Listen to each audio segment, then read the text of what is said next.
Welcome to the Marshall Pruett Podcast, brought to you by Cooper Tires and the Justice Brothers.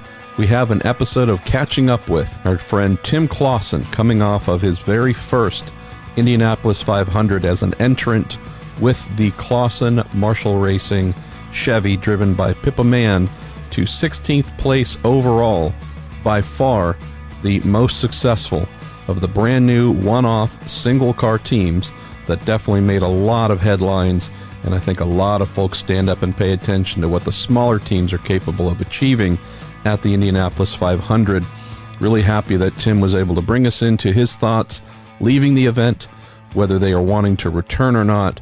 Shared a lot of really kind words about Pippa's efforts, not only behind the wheel, but off track, working with sponsors, helping to engage fans. I think there's something here. I definitely think there is something here for them to build on. And although he wouldn't commit exactly, take a listen and tell me what you heard. It sounds like there's a desire, definitely a desire to make this more than a one-time affair for the team put together by himself and his partner Richard Marshall, representing the world of USAC racing, short track dirt racing, so ably and with such high character, in memory of his late son, Brian Clauson, and definitely with great support and promotional efforts for the amazing Driven to Save Lives organ donation program. So that's our short format Catching Up With series, and let's get going with Tim Clauson, brought to you by Cooper Tires and the Justice Brothers. So happy to see, Tim, how your 500, your very first Indy 500 concluded. I know that there sure were a lot of fans, either those who followed you in from USAC, short track racing around the country or the world. And I think there's also a lot of people at the Indy 500 who really came to root for the brand new Clauson-Marshall IndyCar team. Just tell us about the 500, looking back how this first attempt went for you. Well, I think it went better than I think that any of us could have imagined. I made no bones about it that I really felt like our race would be getting into the race, and sitting there on pole day, sitting there with a Ganassi car and McLaren, and kind of thinking we might have to fight for that 30th spot there. It was really surreal, and when we went into Saturday, we really thought if we went that first round in the top 25 that we'd really be solid, and we ended up going, I think, 24th after the first round, and we kind of went, okay, well, now we can start thinking about other things, and as we watched cars go and times pick up, we went ahead and got into line, but really made the decision that we didn't want to beat ourselves. So as long as we were locked in, we were gonna ride it out, which we did in that slow lane. And I told somebody going in that I was happy that there was going to be more than the 33 cars, because I really wanted to compete to be in the 500. And to get to go through that last hour on Saturday and live every emotion that you could live, in the sport, was one of the most incredible, frustrating at times, and then exhilarating things I've ever been through in the sport. Then, bring on race day, and, really we had modest goals on race day. I think Pippa talked about, her goal was to run in the top 15. I thought she was being a little,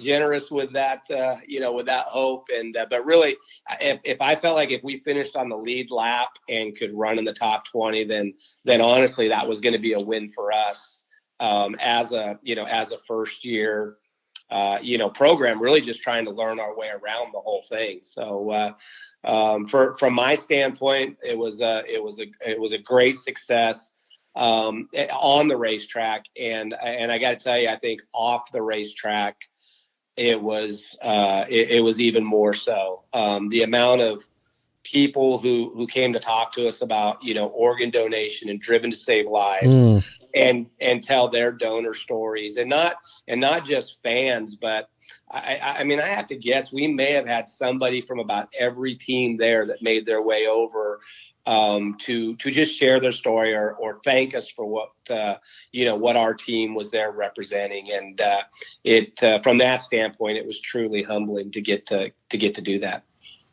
So a couple things that I think are important to look at and explore a little bit, Tim. So before we get into the finer details of the race itself and how that went in Pippa's run to 16th, you mentioned the off-track part.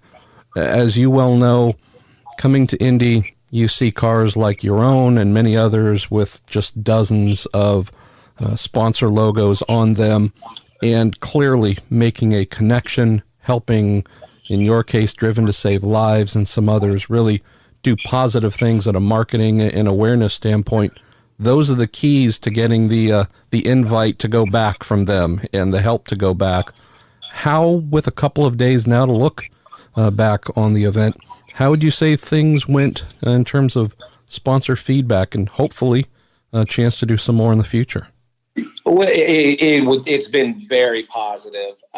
In fact, some of the partners that Pippa had brought with her that are personal sponsors had said how much they enjoyed, being a part of something maybe even a little bit bigger of, trying to win the race on Sunday, that they really felt a connection. They felt a connection to, organ donation as a whole, but even more intimately, our story, our donor story. And to have, and I think that's one of the keys, for us. And I think really collectively that, to get to go back there with a group of people, and I say get to go back there, we still have to work on that piece of it.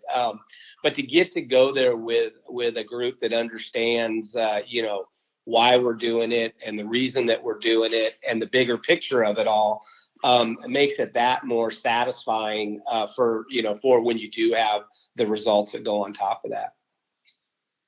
So looking at the race itself and what I was able to at least pick up watching it compared to really being able to drill in as much as I would normally like to, Tim, it looks like you guys had a classic, don't do anything dumb, don't get in over your head, don't do anything crazy strategy-wise. It didn't look like there were any big rolls of the dice. It seemed like you guys had a great plan to get to the end of the race, be very smart, and be one of those teams that is not just there at the finish, but can hopefully capitalize on being smart compared to being overly aggressive. Is that anything remotely close to what happened? No, that's exactly what happened. And we knew, we had we did have a couple of veterans on the team to help call the race, and our crew chief was an Indy veteran, but our over the wall guys, for the most part, were all sports car guys and guys who had never changed a tire on an Indy car per se. So, the strategy really was just that. Let's just be smart. Let's be patient. Don't make the big mistake. And really, honestly, the only issue that we really had all day, I think it was on our second stop, we had a little issue with the fueling rig, which, at the moment we're like, I'm like, oh no. But they didn't panic. They didn't, not fill the car up all the way. It cost us 4 or 5 seconds, but they made sure they got the fuel in and off they went. Excuse me. It wasn't, I saw Rossi had like the same problem, so I was like, okay, well, at least in that respect, we're in good company. But I'll tell you what impressed me was we got down to that last stop there after the red, and, we made a call to short fill the car. Well, we don't have all the electronics to do it right. So we've got to do the old method of, we think it's, 1.2 gallon per second. So we're going to have our fueler put it in. We're going to have our guy watch the gauge on the tank, count to 5. And then he'd actually hit him with a hockey stick on the helmet to say, okay, we're good. And as as surreal as it was watching it, it was pretty cool because that's how they used to do it, and they did it to perfection. It may have been our best top of the day. And I just, when it was all said and done and we finished 16th, you would have thought in our pit area that we had won it. And in our respect, we did. And it was just so cool to get to see the guys so happy, these guys who just poured their heart into the program and not for a paycheck, because I had every one of them that came to me and said, man, this just means something different getting to do this with y'all. And so that was pretty cool. I love the fact that with this Indy 500 being the first broadcast by NBC, you guys took a moment to throw a little nod to the fact that they're also airing the NHL Stanley Cup. So you got the hockey stick as well worked into your pit stop, Tim. That is freaking many style points there. Yeah, absolutely. I didn't even think of it from that standpoint. We may even have a picture of that someplace. I'll have to send to somebody. But it was just cool to see those guys just. They just came up with an old school way of making it, doing what we needed to do. And again, they did it. They did it just incredibly. Let's talk about Pippa's efforts in the race, and then let's expand that out to the month. Again, she is known for being solid, and it seems like she was able to, live up to that reputation. How much of I don't want to say factor, but how much were you able to effectively paint Pippa out of your mind during the race, knowing that she was going to deliver and get you what you needed, maybe compared to some other drivers who you go, ooh, boy, if it works out, they're going to be at victory lane, but if not, we're going to be cleaning up a lot of broken parts. Seems like you had someone you could rely on to get you this really quality finish on your debut.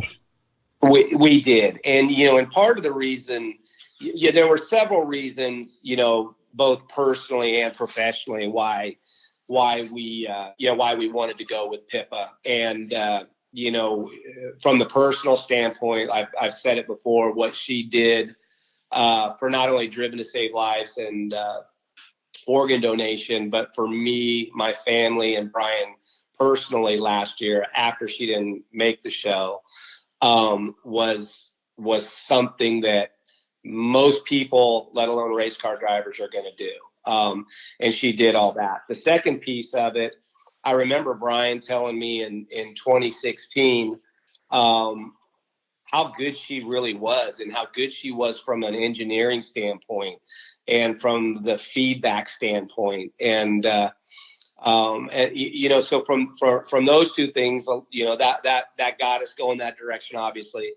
But then also, I'd argue there's probably not too many people, if anybody, that work any harder at the day-to-day to put an Indianapolis 500 program together. Us as a new team we needed that experience. Her in the race car, really, I think she's a fabulous race car driver. But I didn't get to experience that intimately until this month. And to watch her, just be so methodical, know what our goals were. I think, in her position, if it was anybody else, maybe they do try to make that big run to do something heroic for their own benefit, right? But she didn't. She stuck to our plan all month long, and she honestly, not only was she the perfect fit for us out of the race car, she also turned out to be the perfect fit for us in the race car as well. That is just so awesome to hear, Tim. Let's start to close on Pippa's impact, connecting with fans, helping to advance this organ donation message, and how, not asking you to confirm anything here, although I'd love you to if you could. We obviously want to see you back next year at the Indy 500. Being selfish, I want to see you this weekend at Detroit, and then at Texas, and then Elkhart Lake, etc. If you could, let's kind of wind down a little bit, Tim, on just what you saw, the impact Pip was able to make outside the car that might, hopefully, advance Clauson-Marshall Racing's calendar or ability to do more races in the future, if that's indeed what you want. Yeah, I mean, Pippa's impact is on so many levels. Is a positive to, for Clauson-Marshall Racing, Driven to Save Lives, the whole program, really, no matter what our future is. I think I heard 1 million times this month of this person deserves it, this race car driver deserves it. And I've got to tell you, I may have been one of those before as well that would have said that. But I think there's a deserved and there's an earned. And what it really kind of showed me from that standpoint was that, Pippa earns her opportunities. She works for them. And in fact, my short track guys, they're probably not going to like me too much in the next week as we get ready for a big stint, because they, honestly, they all need to step up their game to do some of the stuff that Pip is able to do out of the race car. And as far as, her involvement with us will be as much as she wants it to be. As far as, running more races, I really don't. It's not really something that I want to do. I love the Indianapolis 500. Obviously, I have a very personal connection with the Indy 500 with what Brian got to do there. And our goal would be to go back next year and in future years. And I think that with Pippa's help, we've laid down an incredible foundation to build upon, going into the month. I would say that, it was probably a 50-50 or less if we would do it again next year, just not knowing. And, but we've been able now to lay this incredible foundation. I learned a lot. Richard Marshall, my partner, he learned a lot. And so, when we go in the next week or two and have these conversations, I'm a lot more positive and quite frankly excited about building upon what we got to do this year. Well, I'm so happy that you, Richard, Pippa, the entire team, Will Phillips, John Comiskey, up and down, everybody who was involved, you guys created one of the great stories of the 2019 Indianapolis 500. You guys continued this really beautiful and heartfelt message of your son Brian, and work trying to help others as a result of Brian's loss. I mean, this is, when we think back to this year's 500, we're going to think about Fernando Alonso watching the race from home in Spain, knowing that you were one of the couple little teams that just did really amazing things. And yeah, selfishly, I don't want that story to end. So tell me what we need to do to get you signed up for 2020, my friend, because dang it, I think there's some more great stories for you all to tell. Well, I appreciate that, Marshall. I truly do. And, when I say what anybody can do, support, like I said, this whole premise of us doing, and really for me personally, any of the racing I do anymore, is to get to spread that message of organ donation and from a very intimate point, what it did for me in my worst moment. And I haven't been shy about sharing that story. And I've had other donor, as well as recipient families who have not had the opportunity to meet their donor family, just express to me how it's nice to have that face and to know that maybe some guilt that may have been associated there can be gone now, knowing that what it did for us in such a positive manner. So that's number one. Just I hope everybody continues to support Driven to Save Lives. One of the reasons that they do the 500 and then they also partner on all the short track stuff is because they don't want it to be a 2-week or a month deal. They want us to think about it and talk about it 365 days a year. And again, our experience this year there with everything was beyond what we could have ever expected. We're going to work really hard to get to come back and do it again next year. Tim, thanks so much for taking some time, my friend. Congratulations, and I look forward to speaking soon. Thank you, Marshall. And as you know, you and your family are in our prayers, and thank you for all you do for us. It means the world.